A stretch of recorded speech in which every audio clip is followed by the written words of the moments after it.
Good afternoon. My name is Douglas Silver. I'm a worker emeritus in the mining industry. I'm retired. Most people who know me know that I built one of the largest mineral royalty companies.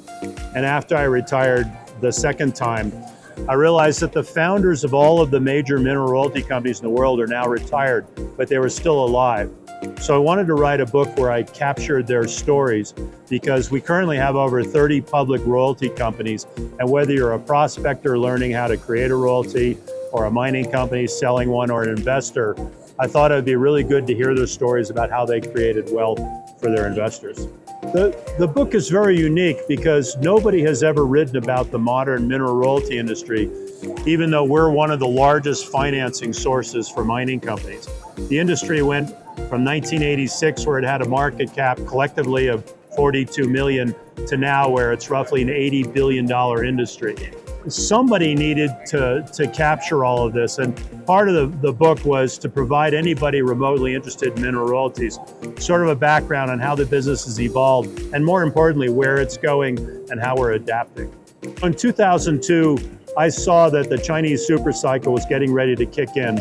I was approaching the ripe old age of 50 with kids needing to go to college, and I saw an opportunity to build a public company. At that time, I was a professional mineral appraiser, and I was contracted by one of the small royalty companies to value them. In the middle of that, a takeover bid came in from one of the big companies, and they asked me if I could negotiate the sale of their company, which as a consultant, I of course said yes. And so that got me introduced to the royalty business, and I absolutely love the model because it's very scalable. Once you buy a royalty, you put it on a shelf and you just click coupons and get your revenues. You can do this with a very small staff.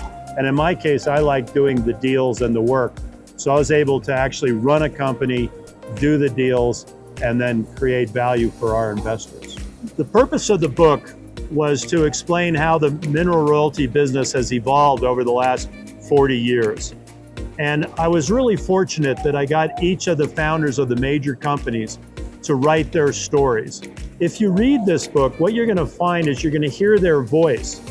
Their personalities are very much why they were successful. And by reading and hearing their voice, you can use these same skills in developing your own career. And I was so fortunate to get everybody to commit. And then I did a big overview on the entire industry to show you how the deals have changed, how the financials have changed. And it's just a really good book to have on your shelf if you're going to be involved in royalties at any level. The industry is exciting at multiple levels. The first of all is that we're passive investors. So you get to participate in the mining industry, but you're not actually running and building the mines. The second thing is, of course, if you're a royalty holder and the mine runs over on capital, you don't have to put more money in, you still get your share take. It's a very scalable business, so you can make a great deal of money, which was also very attractive. And today, because of the crash of 2009, when the big banks pulled out of the mining industry, private equity firms and royalty industry stepped in to provide mine finance.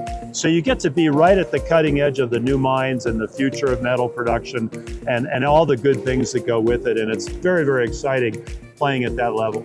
Society of Mining Engineering provides an incredible opportunity for young people. I started my consulting company and I needed to network. I needed to get work to pay my mortgage. And Society of Mining Engineer offers this whether you're participating in a booth, or in my case, I would be involved in giving speeches or running sessions for SME. Your exposure is measured in hundreds and thousands of people. And so it's exceptionally cost effective because you pay a registration fee, or in the old days where you got to speak for free, and you'd be exposed to 100 people that might need your services. Meanwhile, you're networking, you're meeting other people in your business, related fields that you might need if you want to expand your business. You get all of that in one society, and that's why SME is so powerful for young people. My experience with mentoring is quite different from most people. Be aware that I was born and raised in New Jersey, not exactly a large mining state. And when I came into the mining industry, I had no experience. So it was incredibly difficult for me to get my first job. It almost drove me out of the business because all the other graduate students and students had summer internships and experience. What that did is it set me on a path that I would prevent other people from having to go through that. And so I've spent the last 30 plus years mentoring whenever the opportunity is, because I'm well known enough in the business that I can open doors for students and for young people, and hopefully they wouldn't go through the same bad experience that I went through. In the mining industry, you need two skill sets and only two. One is you've got to be good at your technical skills. So you need to take the right classes, you need to study hard and do well. The other equally as important thing is you need to network. You should be networking even as an undergraduate student. Get a business card, it may even say you're a student, and when you go to conferences, hand it out. Start networking, getting to know people. If you give a business card out to somebody, it gives you the right to call them up later and say, remember we met, I gave you a card. Are you hiring? Or I have a question about your business or something. It's a marvelous entree into the business world. Because one of the problems that business has is this is one of the most exciting industries, but how do you transition from being a student to being a working member of the industry? And conferences like SMEs and others where you can meet everybody from all different scales and experience levels, but you need to make that connection. And I got to tell you, a business card is the most inexpensive way to start that process.